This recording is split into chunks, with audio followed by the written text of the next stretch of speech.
Welcome, everyone. Welcome to our first class of Series 9 of the Faber Sessions, which that's hard to believe that we've already had 9 of these.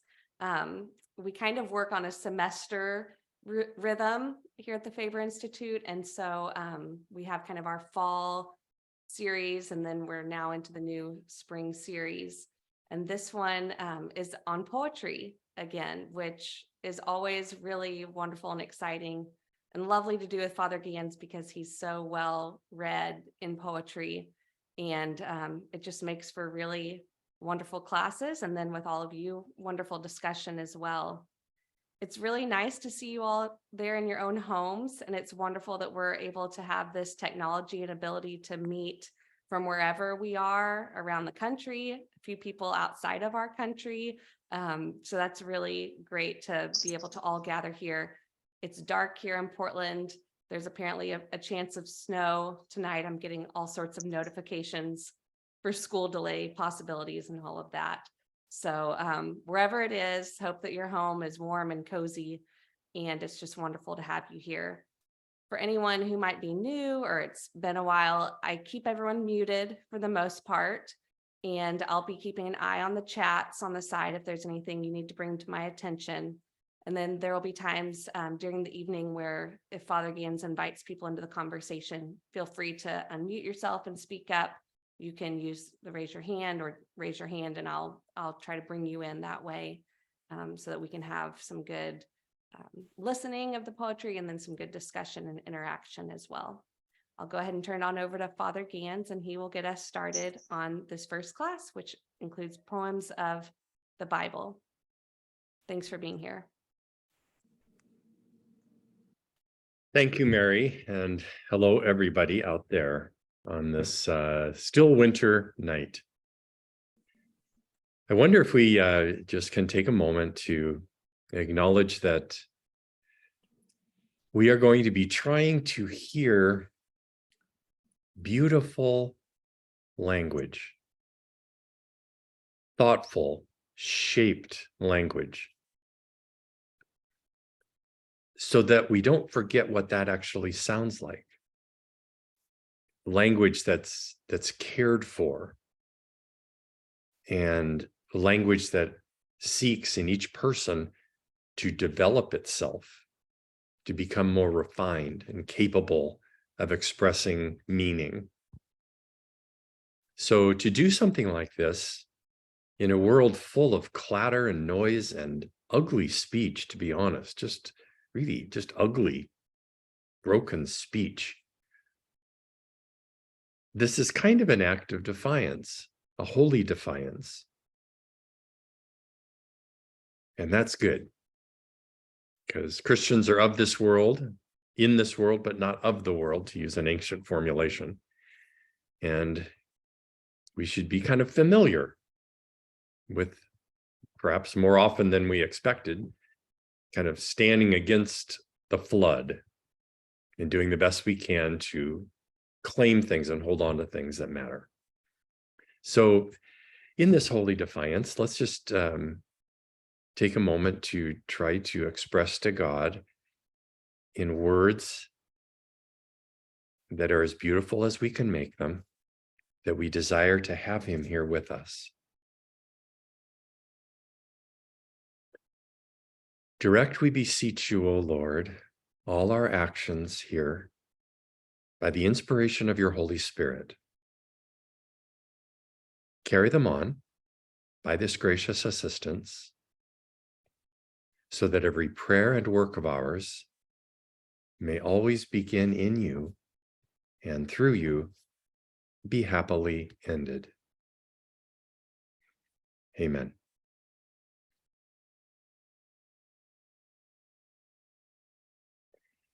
Now, one of the things about poetry that I am aware of, being with you in this way on this Monday night, is it is very typical that when I'm around people and I ask them about poems or poets that they like, very few people read poetry. And they kind of lock up and get nervous if you ask them about poetry or read a poem and say, what do you think this means? They just like, there's this assumption that they will not understand it, that it's something not for them. And I myself felt exactly that. And I, who was in words all the time, went for years and years and years wondering, would poetry ever come? Would I ever be able to hear it? Not just listen to poems, but to hear poetry. That's another thing, you see? So part of what I want to do at the beginning of this series 9 of the Faber Sessions, as we look at some biblical poetry, is to take into account that I need to meet you at certain resistances you have to poems and how they work.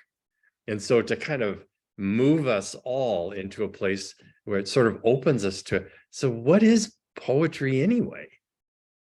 So that we might truly enjoy it tonight and as we go through the series. So we'll do the biblical poetry this time, and next time we'll do a magnificent poet by the name of George Herbert, who wrote beautiful religious poetry. And I look forward to sharing that with you. But I want to start by making a couple of observations that I had from an author that I was reading just recently. He published this essay on poetry, and it's a essay he wrote as sort of a suggestion of a book collection of poems that he also just published. So the essay was at the service of, well, I think I'll get his book because this guy seems to know what he's talking about. So I want to read a few of his lines here and sort of open us towards a very improbable start to a Faber Sessions on biblical poetry. So you're going to have to trust me on this one. But anyway, first of all, I want you to listen to what he says in this essay about poetry. He says, to value poetry primarily for what it says, rather than how it says it, is to undermine its integrity. So when I was in high school, that was the beginning of where poetry seemed almost like mathematics. You couldn't just read it and react to it. You had to know what it meant. And so it's what it says rather than how it says it. To do that is to undermine what poetry is. This leads sooner or later to a subjugation of poetry to politics or theology or psychology, which in turn renders it useless to society as poetry. Poetry is an essential part of society, but only as itself and not as a vehicle for something else. Okay, so in order to get at that complex thought, I want you to think back to when you were little and you heard like nursery rhymes or poems that were judged appropriate for you as a little kid. The thing you and I loved about those poems is how they sounded. It's how the things were said, not what the poem meant. The meaning was given in the playful way the words interacted with each other. We liked that. 'Twas brillig in the slithy toves, did gyre and gimble in the wave. All mimsy were the borough groves, and the momes wrath out grabe. Remember that, Lewis Carroll? It's a poem that you're not supposed to understand. It's not what it means. It's the joy of the language. It's the sounds that give us pleasure. So it's a poem that's almost deliberately designed to defeat. But what does the poem really mean? You see what I'm saying? So this is part of what I have to be able to get at with you to help us all kind of open towards poetry, let alone biblical poetry. So let me tuck that one down there like that. And then let me come back up here to here. So I want to use the following alarming example of how music causes us to experience words, lyrics, in contrast to what we get from just reading words or lyrics. So much of the psalmic or poetic texts of the scriptures were sung, or they were spoken within a musical background. Someone strumming a harp and then someone reciting the words. But the music was all around and through the words that were being spoken. The point is that we have no idea what that sounded like. In the biblical, we don't know what that music sounded like. So we're not even sure that we're reading the poetry correctly because we're missing the music. So I would like you to listen to these words. So we're going to just take the words and read them. Looking back on when I was a little nappy-headed boy, then my only worry was for Christmas, what would be my toy? Even though we sometimes would not get a thing, we were happy with the joy the day would bring. Now, you and I, as Americans raised in our Western tradition, when we hear that, we say, well, that's a poem. Why do we say that? Because you hear rhymes. One of the things you have to understand about biblical poetry is it doesn't have rhymes. And we think, well, it can't be poetry. No, it's a different kind of poetry. You won't find the rhymes. But you might say, why are those rhymes there? Why in that I just read, does boy rhyme with toy? Why? Because there's something about boy that you only see when they're playing with toys. There's a link through the rhyme. So it's not just, isn't that sweet that it's rhyming, but there's a link that the poet wants you to capture and understand without thinking about it. You just make the link. Even though we sometimes would not get a thing, we were happy with the joy the day would bring. So two different things. What I get, I want to get something, versus what is brought. Do you see how the rhyme there, thing and bring, slows you down and makes you capture something you might have missed? Sneaking out the back door to hang out with those hoodlum friends of mine, in the next stanza, greeted at the back door by his mom with, quote, boy, I thought I told you not to go outside, unquote. Trying your best to bring the water to your eyes, make yourself cry and look contrite, thinking it might stop her from whooping your behind. Hear the playfulness here? And notice the rhyme scheme has changed. In the first stanza, boy and toy, the first two lines. The next line, 3 and 4, thing and bring. But in this next stanza, mine at the end of the first line rhymes with the last word of the last line, behind. And the middle two verses, outside, rhyme with eyes. So he's changed the pattern. Now, this kind of rhyming, like I say, does not occur in biblical poetry.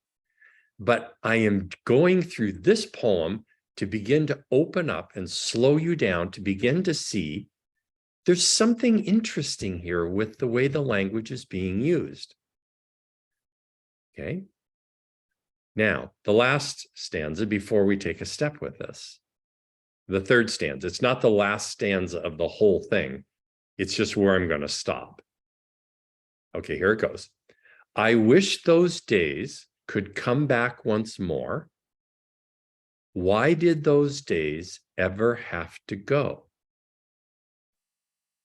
I wish those days would come back once more. Why did those days ever have to go? Now, you think I stuttered or forgot that I already said that line, and so I said it twice. No, it's deliberately repeated. And this is something very common in biblical poetry. It repeats, but it's not supposed to be just repetition. It's supposed to be a deepening of something. It slows you down and makes you listen closer that this is an important line. So all that he described, he's getting to what he wishes. And so he says it twice so that we catch on. Biblical repetition is like that. We hear that a lot, and you'll see how that works. So he says that twice and then adds a fifth line, which makes it different than the other stanzas that only had 4 lines. And that means it brings emphasis on what he then will say as the 5th line. So I'm going to say it again and then finish with the 5th line. I wish those days could come back once more. Why did those days ever have to go? I wish those days could come back once more.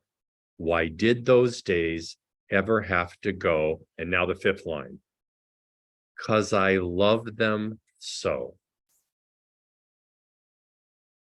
Do you see how the form allows us to be surprised when something breaks the form, which tells us that's what I want you to get? Okay? Now, we've just read the lines. And you've listened and you've thought, what does it mean? Well, it means that when he was a little boy, he loved Christmas. And even if there wasn't a gift, it was still wonderful because of the joy the day would bring. And then suddenly flips to another moment where he's sneaking out to be with his hoodlum friends and his mom, who said, don't you ever go out and be with those. And he went anyway. And so he comes back and she catches him as he tries to sneak back in the house. And then he pretends to cry because if he does that really well, then she'll realize she doesn't have to whack him one. You see what I'm saying? So it's, and then suddenly, I wish, there's a longing. I wish those days weren't gone. There was something I loved about when I was a boy. Do you hear the surprise? And then he repeats it twice. I wish. Okay. The poet here is not a biblical psalmist. It's actually Stevie Wonder. And this is from an album, Songs in the Key of Life, published in 1976, which is considered his magnum opus, his greatest album out of so many. And he's still singing, for heaven's sakes. Just saw him at the Grammys, for heaven's sakes. I think he's 430 years old and he's still doing it. So this was a song that he wrote about his childhood growing up in the 1950s and 1960s. And he turned it into a song that it would be #1 on the Billboard Hot 100, #1 in the nation, and #1 in the soul single charts. And at the 19th Grammy Awards, Stevie Wonder won the best R&B vocal performance by a male for this song. Okay. You've listened to it, the words, and I want you to notice how much you understood. And if you were going to put this to music, what would it sound like? Well, it turns out that it didn't work that way. Stevie Wonder was trying to write a song that he wanted to make it kind of cosmic and mystical, as he put it. But what happened is the music came first. And the music wouldn't let him write the words he wanted to write. The music was first. And so he had to take the words he thought he was going to write and change them so that they matched the music. We don't think like this. But sometimes poets think like this. They hear a music, if you will, a musicality that then comes into language that they have to make the language serve the music that they're hearing. We call it rhythm in a line, the way the lines are laid down in a poem. Isn't this interesting? It's specifically in a study about this song, it said the lyrics came with more difficulty than the music did. The lyrics that wound up in the song deal with childhood and teenage experiences. But originally, Stevie Wonder, wanted to address broader topics. I told you about that.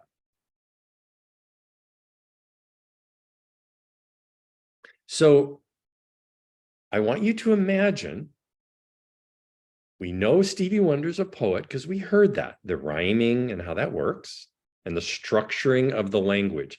This isn't conversational. It's much more careful language. I want you to hear what he did, the music that was associated with it. And this is the part in biblical poetry we can't hear because we don't know what that music sounded like. So, in this very improbable way of starting, taking a look at biblical poetry, I needed to have you go here. So I'm going to share a screen here so I can get the thing set up right here. Where did it go? Come on down here, you rascal. There we go. Share screen. Thank you for being patient as I work my way around here. Mary, did you set it up? I'm not getting an option to share what's on my screen. Yeah, it's set up so you can share. Huh. Hold on a second here. There we go. Apparently there was a security thing here. I have to, oh dear. Can you give me a moment? Darn it.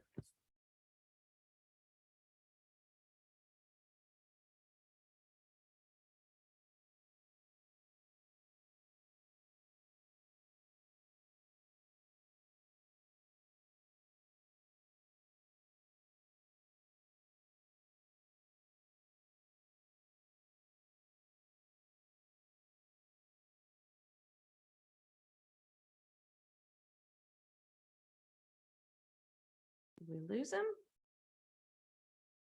Give us a second. I'm sure he'll come right back on.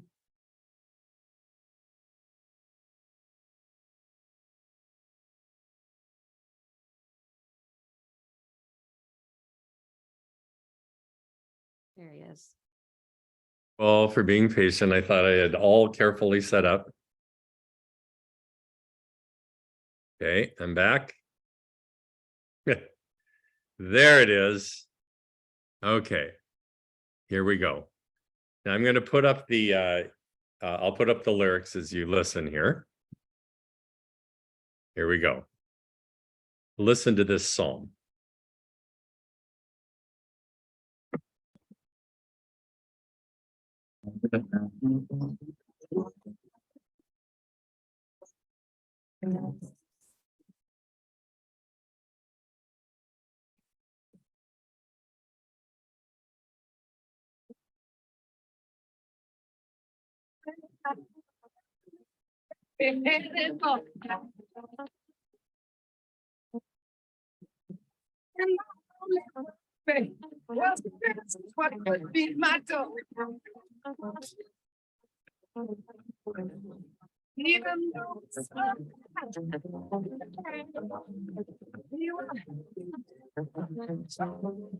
Father Ganz, it's kind of garbled. Is it garbled? Is it garbled for everyone else? Yeah, we can't really hear it very well.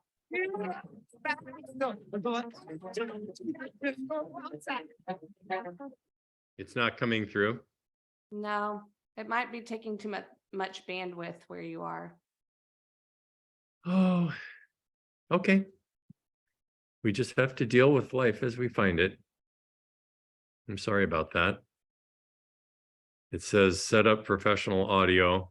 Maybe it was something to do with that. Automatic. Hold on a second here. Well, anyway, I'll skip that. Sorry that happened. I'm out in a wild wilderness area right now, so it's a little different setting than I'm used to.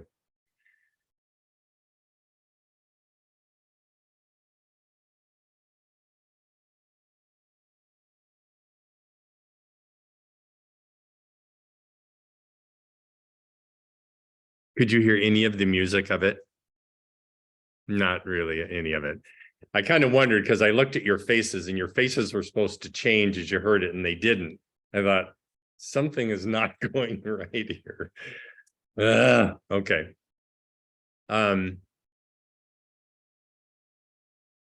So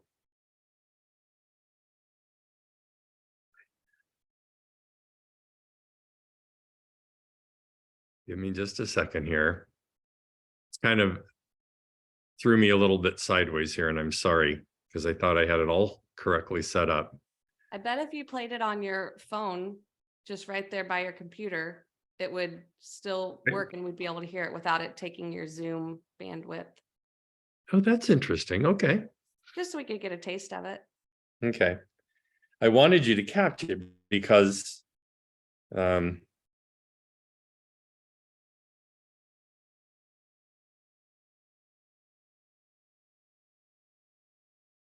I'll give it a try here and see if what Mary says is going to work.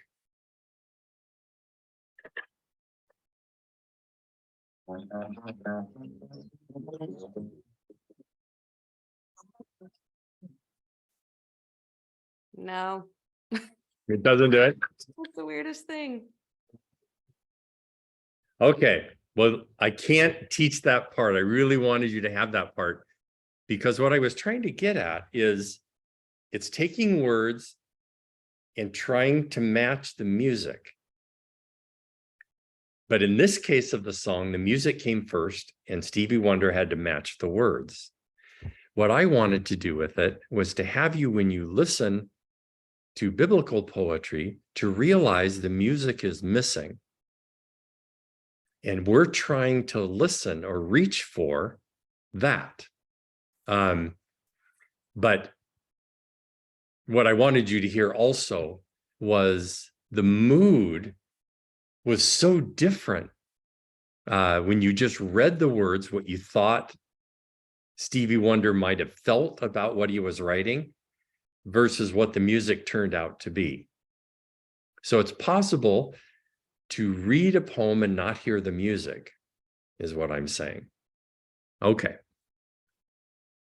Thank you for letting me adjust here because that kind of threw me sideways a little bit there and I have to drop something out that I wanted to use. So let me talk about biblical poetry for a minute. A third of the Old Testament is poetry. But let me stop for a second and just acknowledge something that's awkward about language.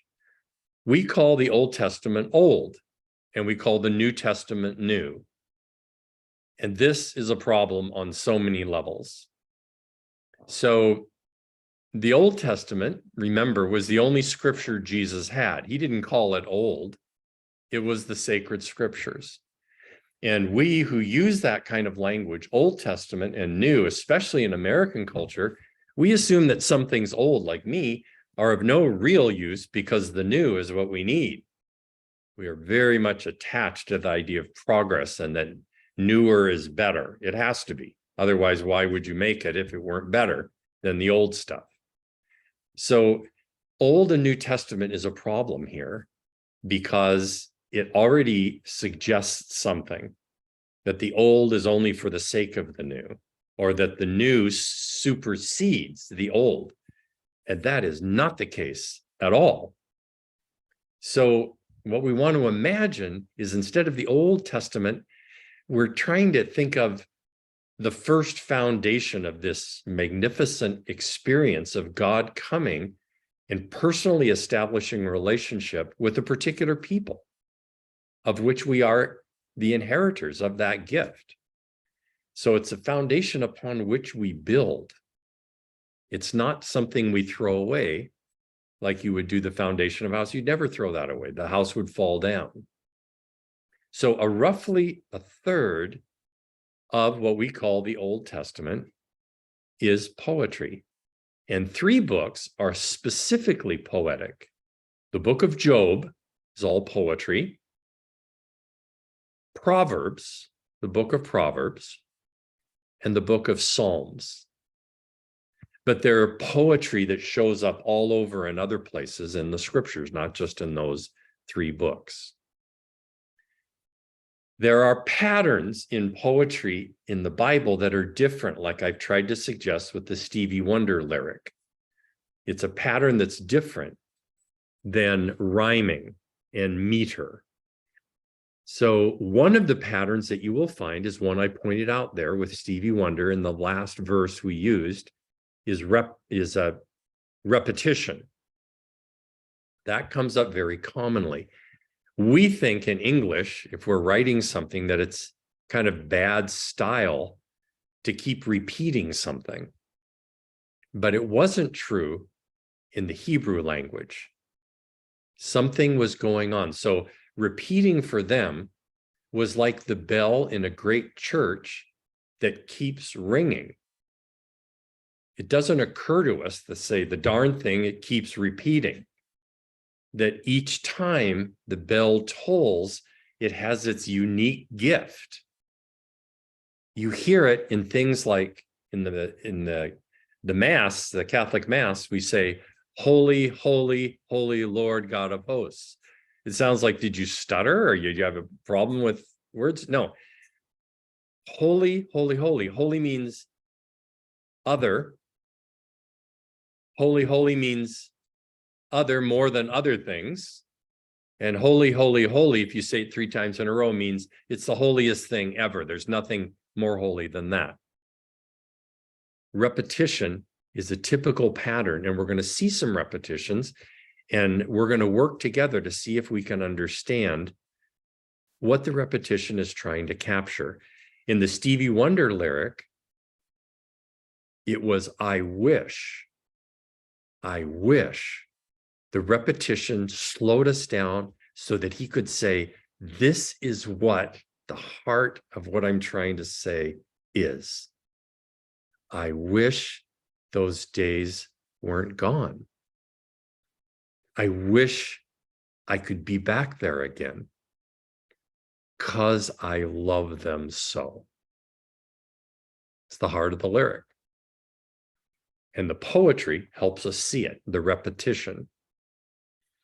Another pattern, and it's the only other one I'll mention, there are quite a few others, but the only other one I'll mention here is parallelism, where one line is echoed in the next line, not a rhyme, but the thought of the first line is developed in some way in the second line of the poem.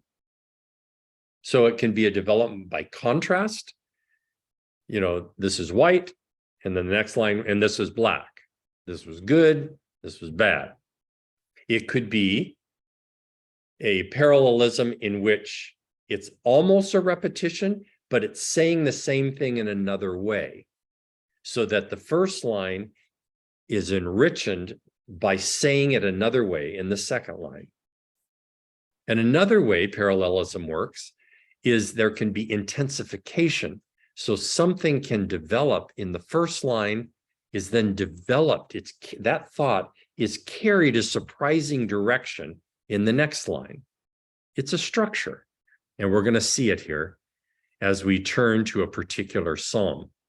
So I would like you, if you have your Bibles handy, to join me in turning to the very first psalm in the Bible, in the book of Psalms. So in the Bible, if you held an Old and New Testament together and you just open it about halfway, you're going to likely be right at the book of Psalms, often called the prayer book of the church. But I'm going to be reading a translation of this psalm by a literary biblical critic of considerable merit by the name of Robert Alter, who spent his life trying to understand the art of biblical narrative and the art of biblical poetry. So when you hear this poem, I'm just going to read it to you because poetry should be heard. It should be spoken aloud and passed from one person to another so that you hear the music in the way it's said. So let me give an example of this.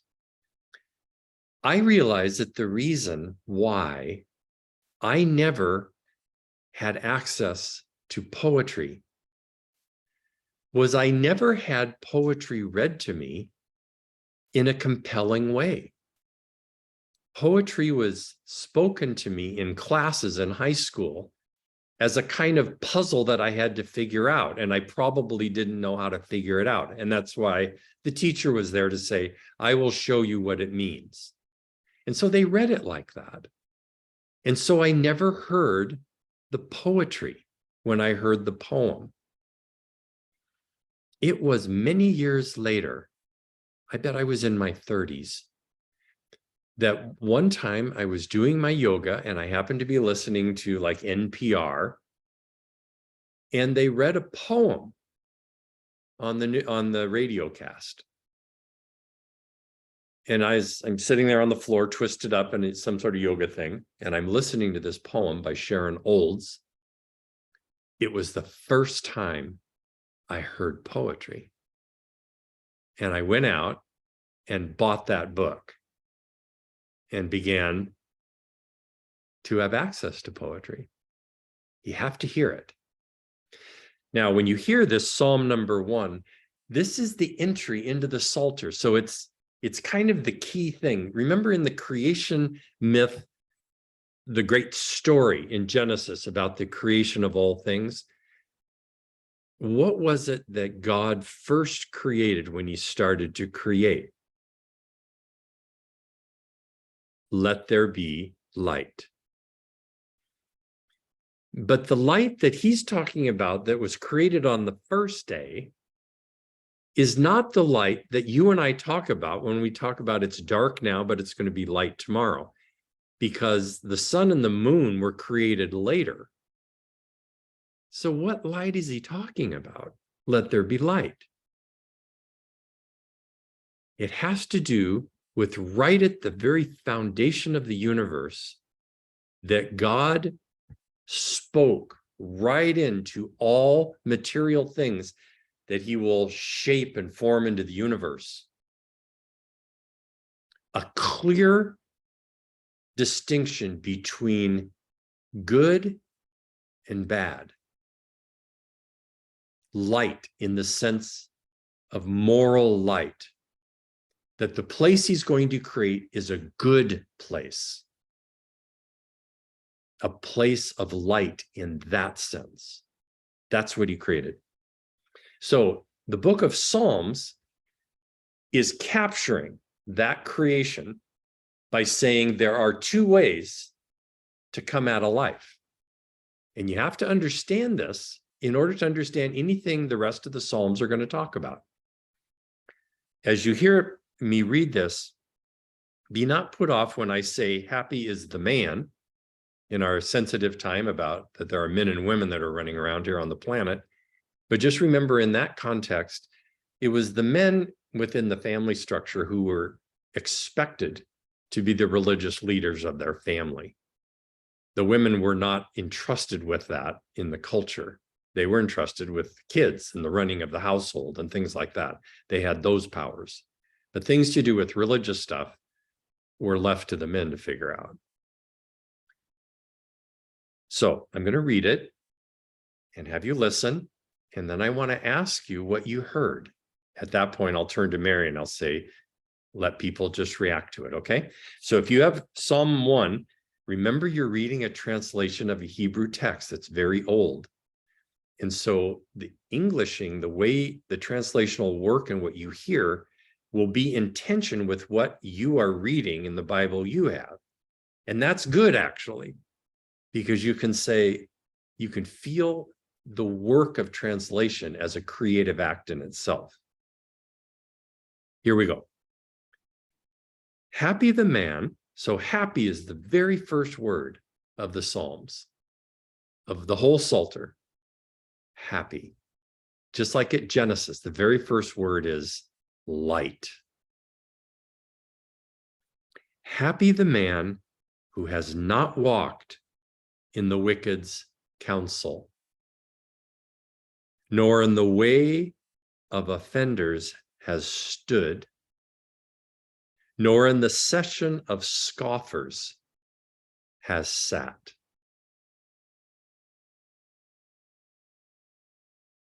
Do you hear how the poetry is moving here? It's not rhyming, but the first line, happy the man who has not walked in the wicked's counsel. Listen to the next line. Nor in the way of offenders has stood. There's a development between the first line and the next line. The first one is about walking with the wicked. The second is you actually stop, not just with any wicked, but it says openly offensive, like people who are proud of being wicked, enjoy it. So there's a deepening of the idea. And so as you're walking through each of these first three lines, you have a sense of someone who has resisted the progression into evil and lostness in bad relationships. Each one is a deeper step into trouble. Be careful of the friends you have. Nor in the way of offenders has stood, nor in the session of scoffers has sat. You actually are now belong to them. But the Lord's teaching is his desire, not theirs. The Lord's teaching. And his teaching, he murmurs day and night. So it proves, when it says the Lord's teaching is his desire, this isn't just a loose desire. Gosh, it'd be nice if I made the Lord's teaching. It says his teaching, he murmurs day and night. He's memorizing the scripture.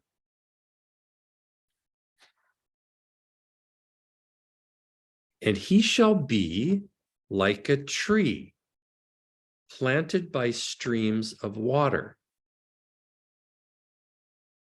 that bears its fruit in its season, and its leaf does not wither, and in all that he does, he prospers.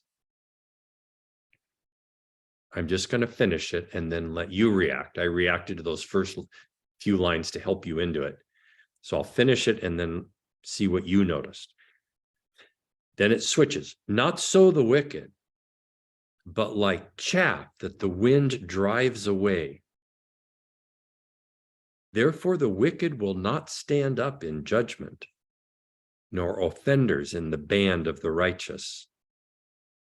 For the Lord embraces the way of the righteous, and the way of the wicked is lost.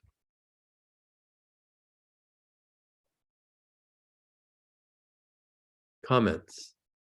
What do you notice when you...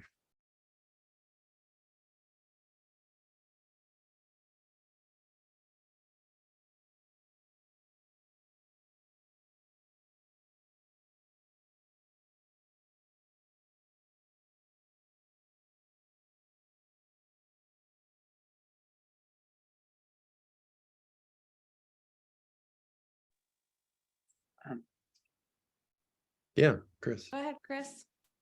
Okay, well, there's contrasting parallelism in a lot of the verses, and especially between the beginning and the end. Mm-hmm. Now, what's the main contrast? Good and evil. Be more careful. Be more specific. It isn't abstract. It's not philosophy. Good and evil. Okay. Well, people who are good, act good, versus people who act in evil ways. Yes.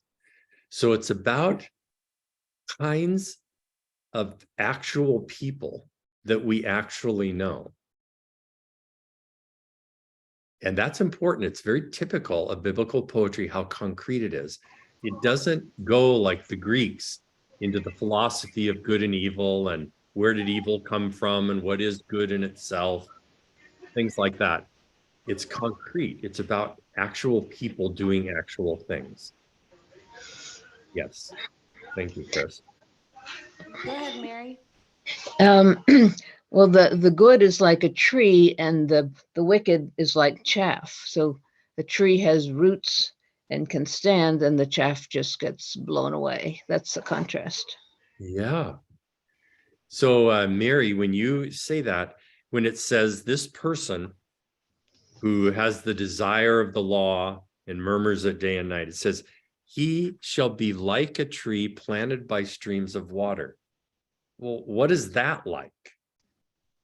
And here's where He the gets poet, nourished. huh? He gets nourished by the water. So it's the things that a tree standing there, remember, it's a desert landscape in Israel. So you don't get these trees like this except near water, where it's such a dry desert area. So a tree is startling anyway to see it growing and prospering. But he is like a tree who gets sustenance from something other than itself. And it suggests the water is the thing that keeps it alive. So it's not able to live on its own by it needs to have something from someplace else. And maybe that's part of what the poetic image is. He's like a tree, but it's the running water that allows the tree not to wither. Poetry just slows us down in these ways that makes us, as you just did there, Mary, and we just look closer at it, or as you did, Chris. No, it's not good and evil. It's look closer. It's specific. It slows us down and makes us look more carefully. Any other comments about this? Something you heard or noticed? Pat. I thought as I read this, it reminded me in a very far off way, but just because of the tree and the stream part, Yes. I have a different background with poetry. My mom had a very joyful soul. Yeah. Just one of those 10 kids, you think she'd be going crazy. She would always got up every day like, oh, what will happen today? What a good time. But one of the things she used to always walk around with talking poetry. She memorized it. Like, I think that I shall never see a poem as lovely as a tree, And so as I thought of that, poetry to me is very emotional. It makes you feel things very strongly. Yeah. So if you don't want to feel something, you shouldn't read poetry. But she had such a joyful thought, even with nursery rhymes, like the old lady in the shoe, which is sort of a horrible story in some ways. She had a very playful way with it. And so when I read this, I was thinking, oh my goodness, this is so, it has some similarities to one of my mom's favorite poems, but Yeah. she must have known them by memory, because when she didn't have a book with her, she'd be folding laundry or washing a wall or cooking dinner. So it brought back to me. I thought, oh, I just have never put the Bible with that poem before. I've never thought of the interchange. And Yeah. so I just really liked that. That was really, really fun for me to hear that. And I can't say I've ever read the Bible and felt fun. I felt joy, but not that sort of just that. And I did just because of that connection. So that's what I saw. So what I thought of, Pat, when you just said that is, it's the words, but you heard the music. Yeah, because she was so happy about it. Yes. Caught the music. And when your mom did it, there was music in it or whatever. Even that is kind of a metaphor for something that you're catching. If you just read the words, but also, Pat, it isn't just the words, it's that they were spoken by your mom in a particular way, and she brought meaning to it from her own personality. So the poem won't work without her inside of it, reading it to you, so that you're catching not only the poem, but her. You see?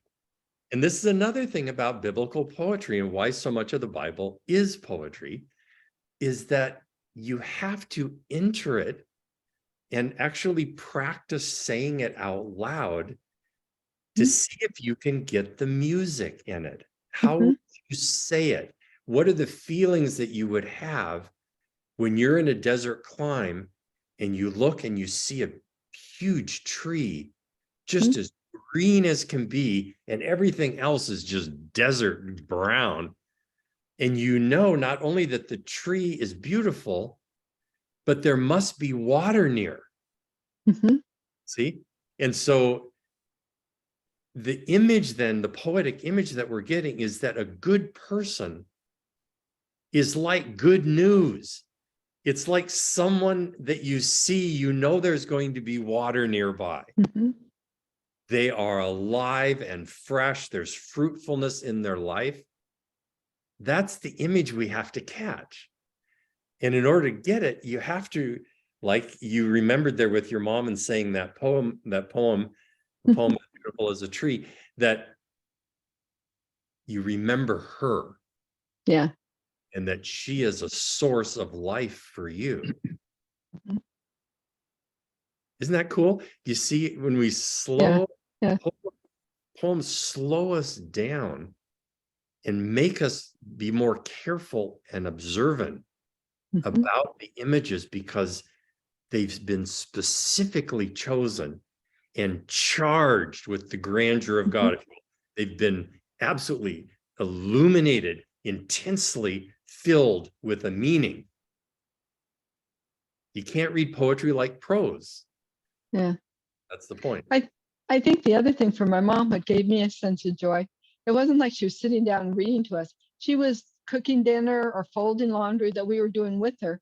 And she made things that a lot of people find very mundane, very fun, because it made it really a fun activity, which is really, and at this point I look back and think it was so amazing. As a little kid, it wasn't a problem to fold diapers because it was always fun, because there was poetry time at the same time. So it's an interesting way. Yeah. But you're right. It makes you feel and makes you slow down. And reach for it, invest. You have to enter it somehow. Right. Try to get, wow, how is a good person like a tree? Yeah. At first you kind of go, it wouldn't occur to me to think like that. Yeah. But then you think of, wait a second, we're in a desert setting. It's not any old tree, but it's so green, there's nothing withered on it. And you're in a desert landscape where everything is withered. So suddenly you're starting to get this oh, a person who stands where the water is. Mhm. And because that person does, that person is alive and full of fruitfulness. And those who aren't like that are like chaff that's just being blown across the surface of the desert. Mhm. It will just take you deep. If you follow the chaff, you'll go deeper into the desert and die. Isn't that cool how that is? Yeah, that's very cool. Any other comment before we try another one? Yes, One, Tom. one more with Yeah. Tom. Well, it goes to this partly to this tree that you've just planted. There is a sense of place and belonging in this. It starts with the group you shouldn't be with, Yes. and it ends with that group isn't where you're going to be, which is that planted tree. Yeah. This is all about a kind of the community you really are going to become a part of as you go through this. And like I said, as you were talking about that planted tree, it's, you know, it's full of life and so forth. And the other group, which you were originally told to stay away from, has no place. Yes, exactly. So in the Stevie Wonder, the hoodlums outside that your mom said, don't go there, you know, that one of the things that you captured there in your comment, Tom, is that as the poem begins, you get a sense that the wicked are restless. They're moving and there's a lot of motion going on. Like evil does, it destabilizes a personality and you're just going from thing to thing. Whereas a good person is planted, rooted. They're not moving. Interesting, isn't it?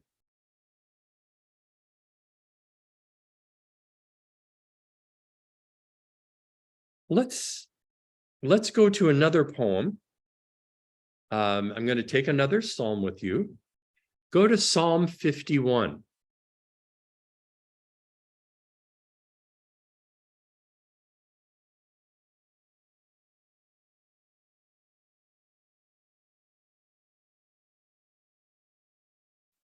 So what I'll do is, because I just noticed the time and we always stop around 7 to let you have a chance to get that new hot chocolate or eat the other half of that chicken wing that you've been dying to chew.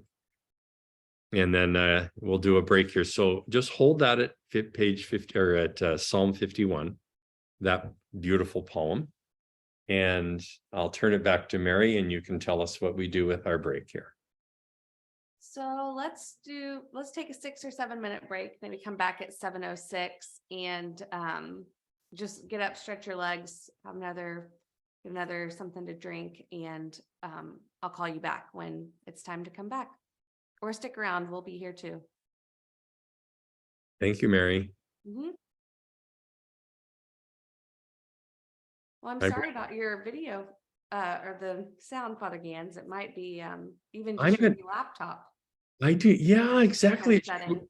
It should work just beautifully. I'm going to take a look here while we're doing it. It says Zoom optimize audio, and that's what I have. Is there another one that you were wanting to play this evening? Yes, very much so. I could give it a try too if it from my end. It says I'm using the microphone that's on my laptop here, which is exactly When what you it. talk, it sounds so clear. It was, I think, when you were trying to, because even with on your phone, you weren't streaming something in, but it was like it just sounded garbled. But I'm happy to try playing something if you wanted to play another one. Well, I can't. It's like it wouldn't work that way because of the nature of it. But you can hear my voice just fine. Oh yeah, crystal clear. Isn't that? So I changed one setting here. Let me go to share this again, and you tell me if it's any better. Okay. Okay. Okay.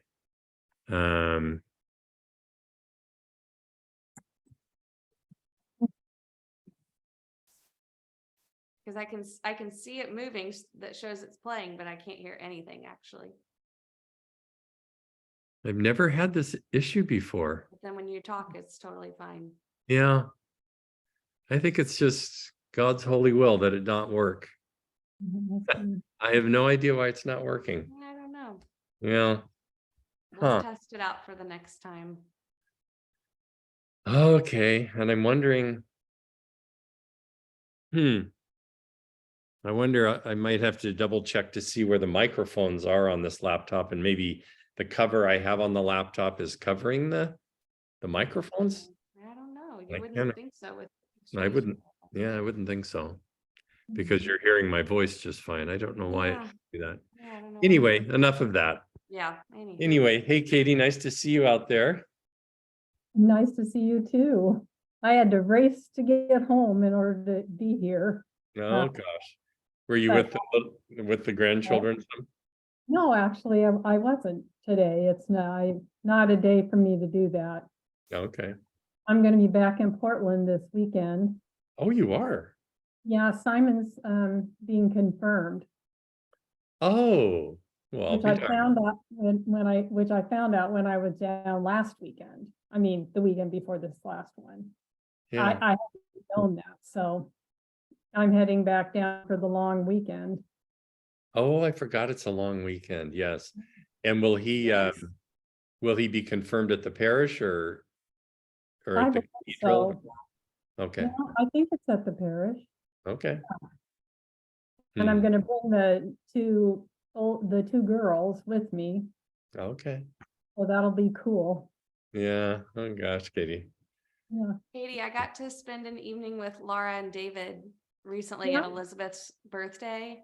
Oh, They're so fun. I just especially enjoy Laura when I get to, because I run into her more often, but it was just such a fun evening, and I really especially appreciated getting to spend some time with them. oh, that's nice. Laura was hilarious.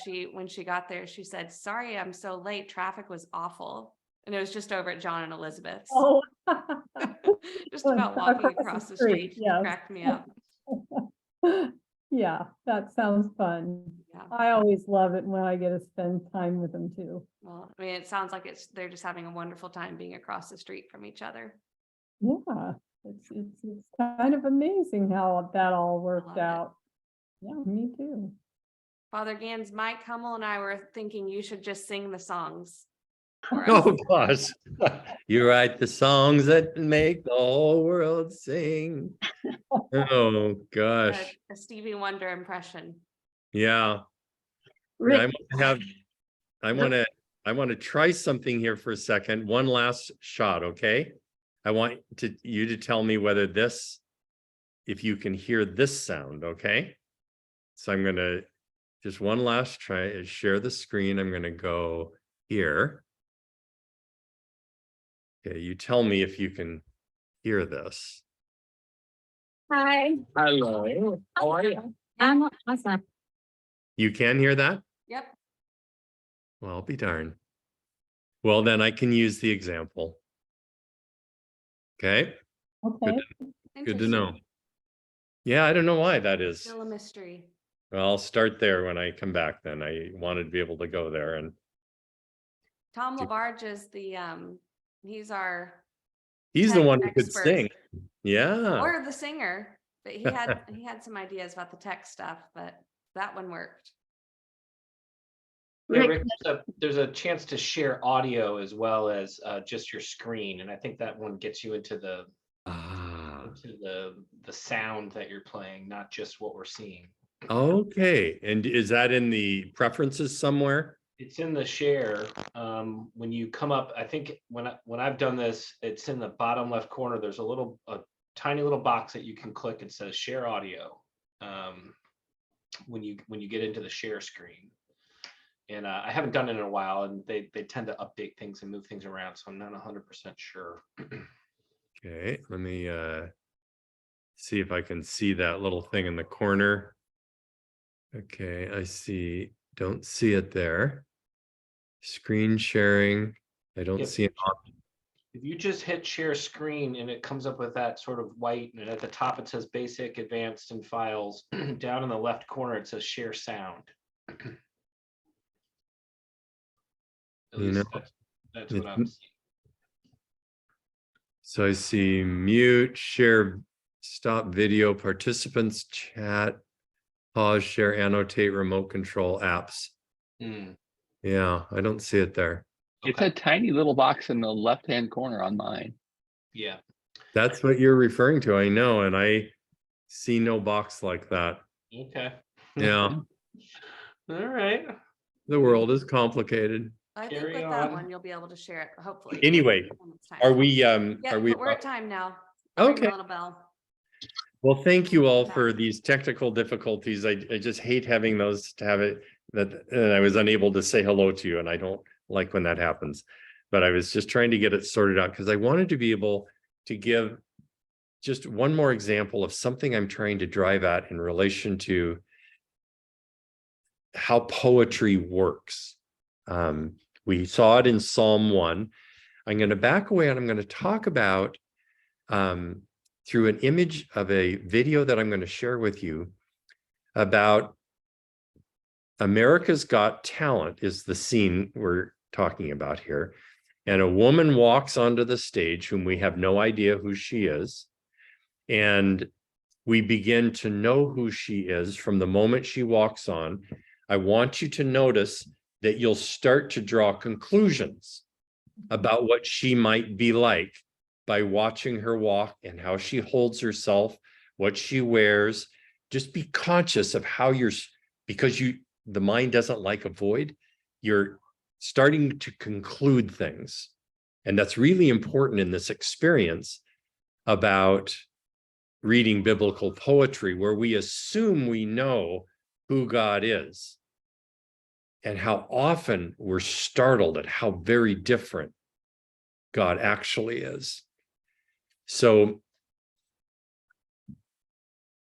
this is a woman that I'm just going to go to a certain point and then I'm going to stop because I want you to just experience it first on the share screen and watch what happens. Here we go. Hi. Hello. How are you? I'm awesome. I'm so happy to be here. Oh, we're happy you are. Which Name's Jane. When I sing, I go Nightbird. Oh, that's nice. Nightbird? That's right. Did you sing for a living? Not recently. Where are you from? I'm from Zanesville, Ohio. Okay. How old are you? I'm 30. 30 years old. And the dream is to be a singer. What are you going to be singing for us tonight? I'm singing an original song called It's Okay. It's okay. Yeah. It is. So Now, you're drawing conclusions, as we always will. Is she going to be any good? You see the judges and the looks on their face. And you get this strong sense that the way this is setting up is the communication that's about to happen is her performing for judges. And notice how the whole thing is set up to make that really clear. Watch what she does with it. okay. It's okay. What is it's okay about? It's Okay is the story of the last year of my life. All right. And who you here with? I'm here by myself. It's okay. Yeah. And what do you do for a living? I have not been working for quite a few years. I've been dealing with cancer. Oh, sorry. No, it's okay. Okay. Yeah, I'm okay. All right. Can I ask you a question? How are you now? Do you see what just happened?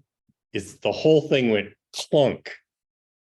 And suddenly, everything we thought, this is just a performance, something else is going on. There's a whole nother layer that's happening here. And it's her who's making it happen. Last time I checked, I had some cancer in my lungs, my spine, and my liver. Wow. So you're not okay. Well, not in every way, no.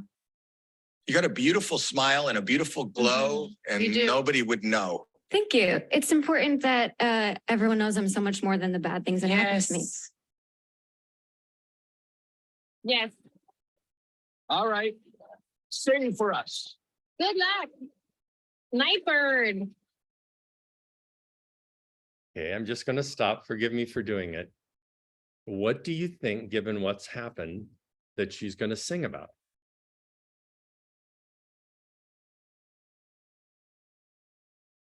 We know the title.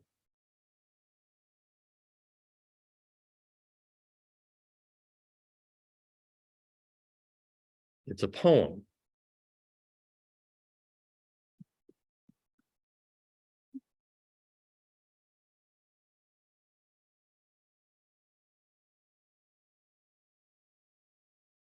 It's like opening up the Bible. We have no idea what could happen.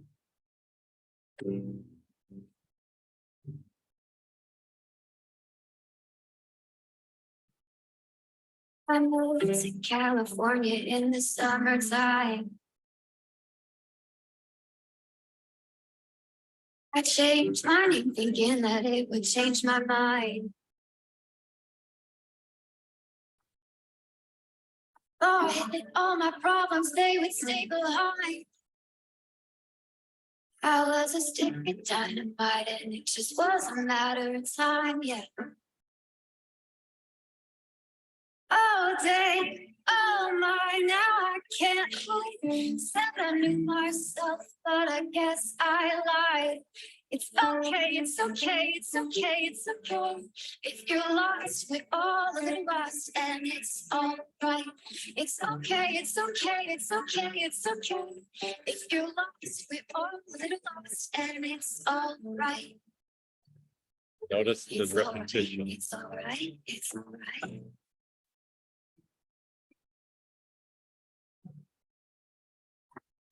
Hundred pages, but I burned them all. Yeah, I burned them all. I blow through yellow lights and don't look back at all. I don't look back at all. Take I now I can't hide. Said I knew what I wanted, but I guess I lied. It's okay, it's okay, it's okay, it's okay. If you're lost, we're all a little lost, and it's all right. It's okay, it's okay, it's okay, it's okay. If you're lost, we're all a little lost, and it's all right. It's all right to be lost sometimes.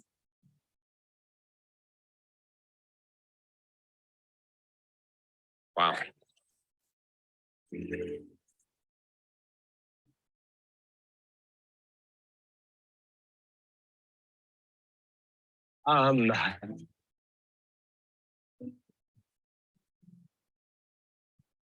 There are, however, there have been some great singers this year. Just pause for a second. Stay within the power of it. There's the gift of the poem whose completion is in what it does inside those who receive it.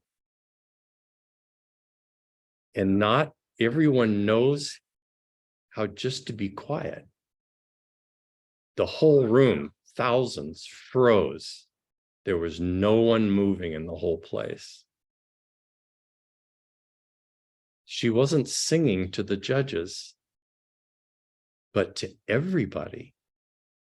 She took the room and changed it. Poems do that.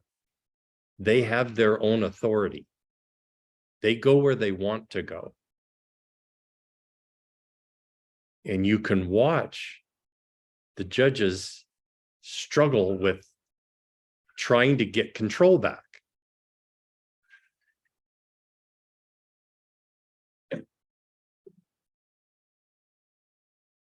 And I'm not going to give you a yes. I'm going to give you something else.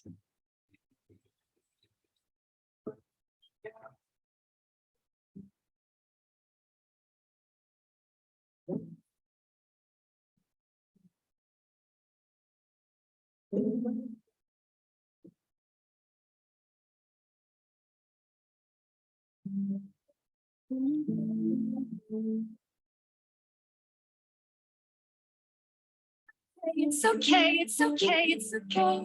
If you're lost, Can we just let that play? Right? Oh, amazing. Her golden voice.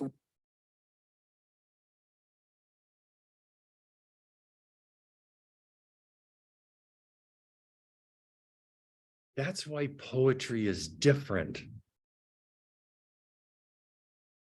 But you can hear in the lines, the structure, there's rhyming, but a lot of repetition. And you can say she's stuck. It's okay. But each time something is added, it isn't just repetition. It is like bells ringing.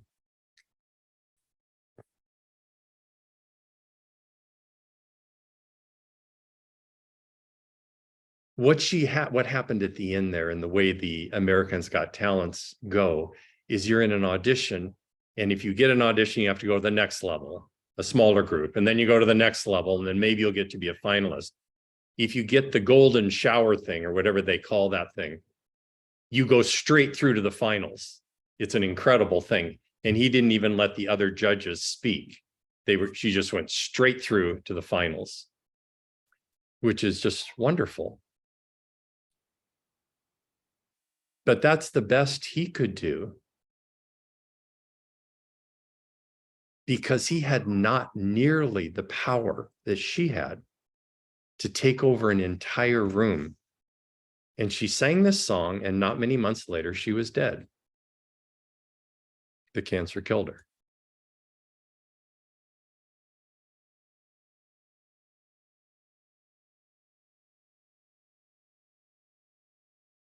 Psalm 51.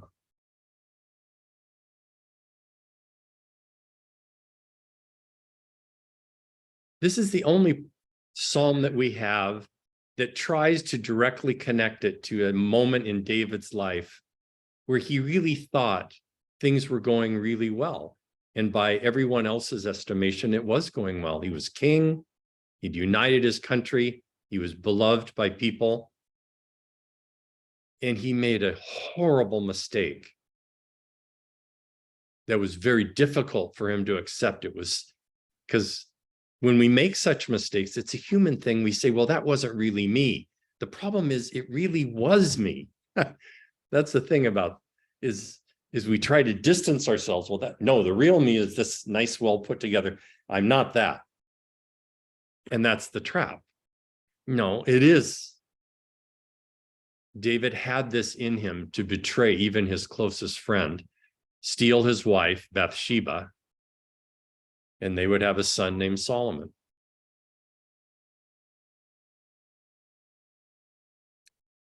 Grant me grace, God, as befits your kindness.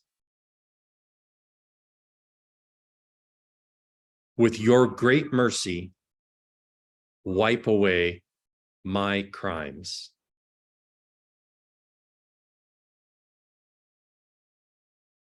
Thoroughly wash my transgressions away and cleanse me from my offense. For my crimes, I know. He's not hiding. He's saying, I'm the guy. For my crimes, I know. And my offense is before me always.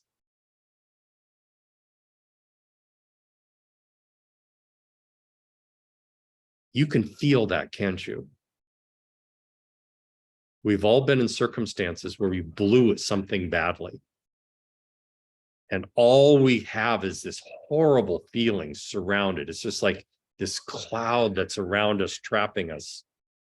My offense is before me always. That's what David is. Do you know what he's talking about? Is what the poem is reaching. You alone have I offended, and what is evil in your sight, I have done. So you are just when you sentence. You are right when you judge. Look, in transgression was I conceived, something that he knew from his family history. There must have been something in his parents. And in offense my mother spawned me. Look, you desired truth in what is hidden. In what is concealed, make wisdom known to me.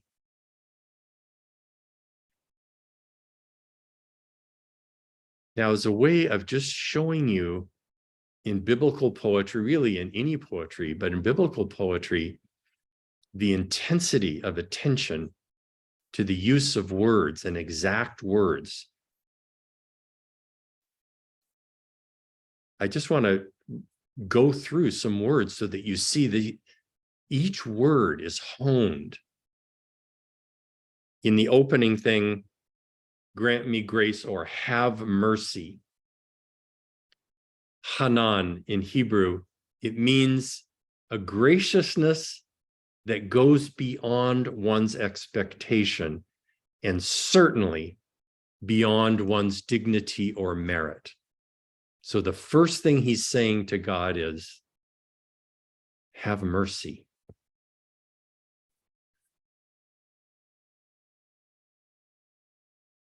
As befits your kindness or steadfast love, hesed in Hebrew. This is an intensely important word in the biblical record. It's not just love, it's a love that's aware of its commitments and its responsibilities and never loses touch with the responsibility that this relationship requires to be alive rather than dead. Hesed, steadfast love, is a love that only God can do, not humans. The only way we can get close to Hesed love is through a gift of God to give us some part of his personality to love like God does. And sometimes we have experiences of that in people we have loved, children we have loved fiercely, or people we know and we put ourselves in considerable danger to protect them. That's Hesed kind of love.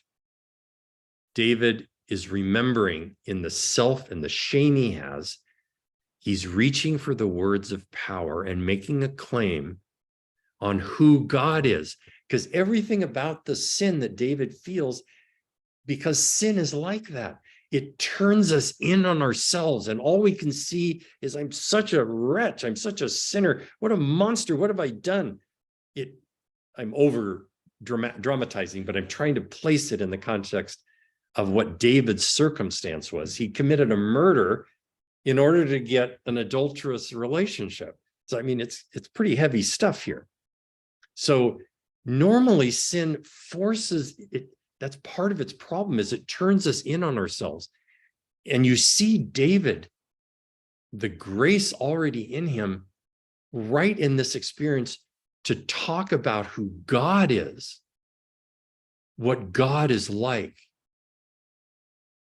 Mercy, steadfast love. It's a remarkable thing that's happening in this poem.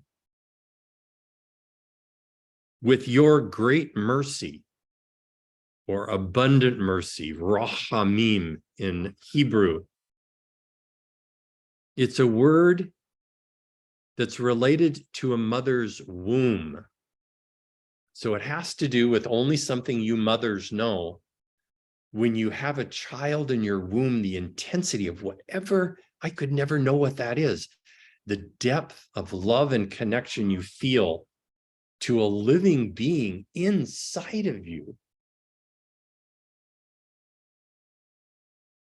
In your great mercy, you who love me as if I'm in your own womb, wipe away or blot out my crimes. And the word for transgression, pesha in Hebrew, there are 3 different words for transgressions. Acts of disobedience or rebellion is what is meant here in verse 1. It'll come up again in the word iniquity another way of translating pesha, and that'll mean a deliberate act of misconduct.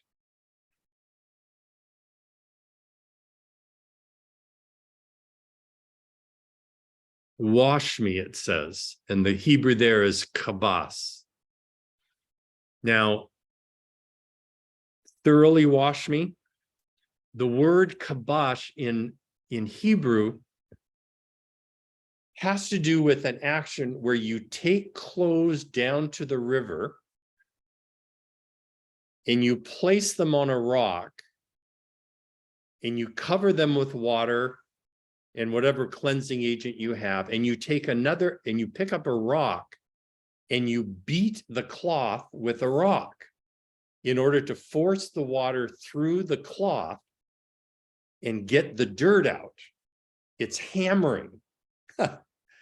So when it says thoroughly wash, it means pick me up, and like a woman doing laundry on the riverside, and she bashes with a rock to get the dirt out, I'm asking you to do that to me, not as a punishment, like I'm hitting you because you've been bad, but because that's the action by which skillful women at laundry really get something clean.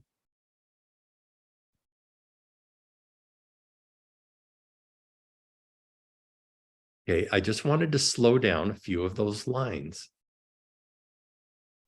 They're power-packed.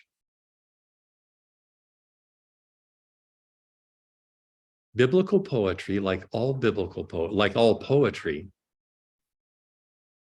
is saying things in such a compressed way, not to be deliberately obtuse and hard to understand. Poetry is difficult to access it because we try to read it like prose. And what we need to do is slow down and enter the words. What is that word actually mean? And then allow it to pull you in so that you feel the shame of David and him fighting to say, I can't let what I've done be the most important thing in my life, because it's God who's been the most important thing. And God is like this, and he's fighting to get just the words to describe how he's experienced God, to help break the hold of the shame that's got him locked in.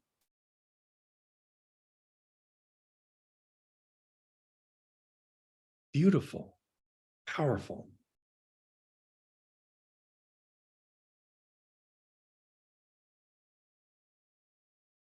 Give me a moment.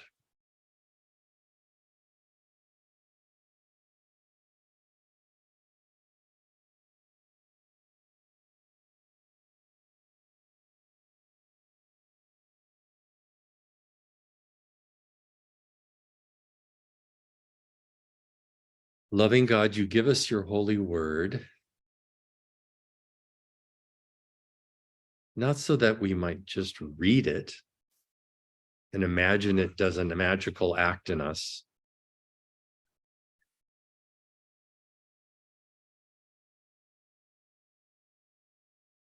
but we read it because you find us in the faith of the people who wrote these words and teach us about yourself and your faithfulness to us.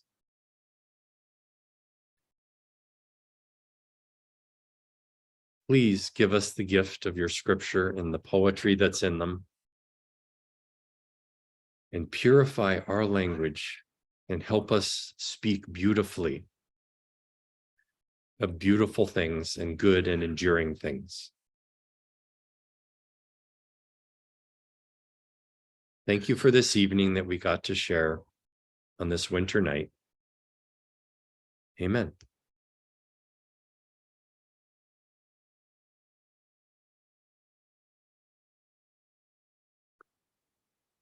Back to you, Mary. Thank you, Father Ganz. that was a wonderful introduction to what will be a 4-part series focusing on poetry. And it feels like it was a good leading in of how we'll be reading it, how we'll be discussing it together.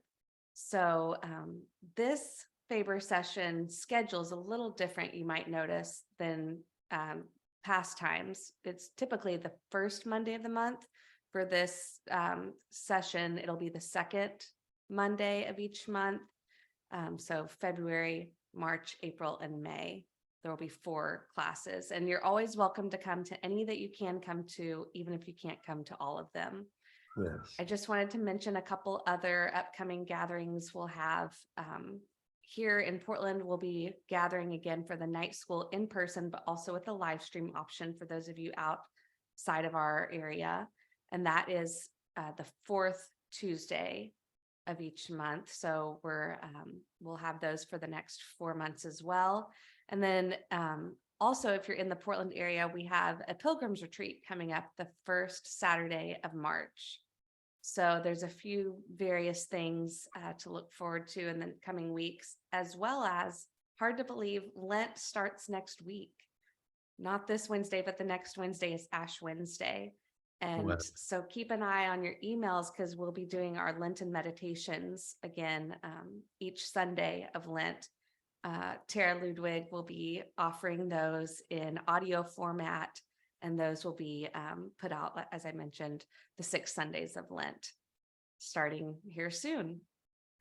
I think that's all for the announcements. I'll send a follow-up email tomorrow with a few of these things included, and we welcome you to unmute and say goodbye as you leave, and we hope to see you again at the next session next month, or before then at some of the other gatherings. Thanks for being here. Have a great evening. Good night. Thank you. so much. Thank you. Good night, everybody. So nice to be with you. Hey, the Menifees, nice